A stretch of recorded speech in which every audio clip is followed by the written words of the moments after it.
araw. Time check.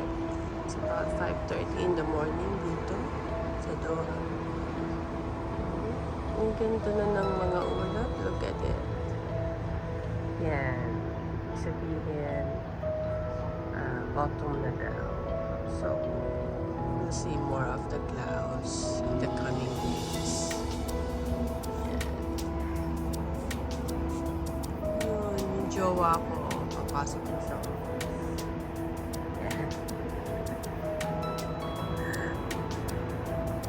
Punta na siya sa kotse.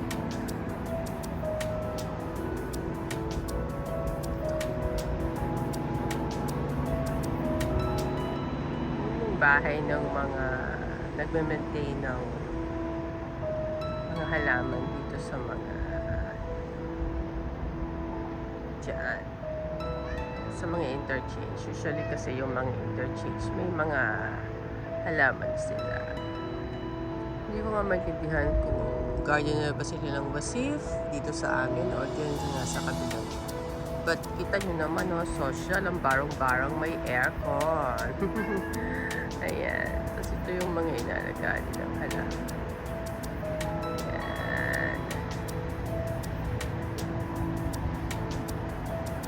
At ito naman ang aking alagang makulit. As usual, yan o. Siya yung unang-unang nangungulit para magbukas ako ng balcony namin. Yan. Mamimintana lang siya. Mamimintana. Tingin lang sila sa labas. Buti nga hindi pa siya nahuhulog eh. Ang kulit ng pusang yan. Ito ang tanawin ko lagi sa umaga. Yan. Balik ulit tayo sa mga clouds. Ang ganda, no? O, diba? Pag nag-winter yan ako, mas maganda.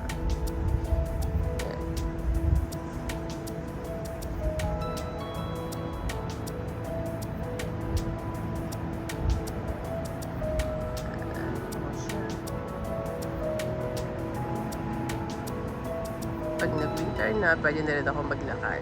Every night, iglalakad kami dyan. Yan, balik-balik lang. Pero sa umaga kasi, medyo mainit pa. Saka, kung maglakad mag-isa, hindi masaya. Ganda ng clouds. So, yan, update ko lang kayo sa mga clouds kasi addict ako sa clouds. Yan. Paano? Hanggang sa muli. Paalam.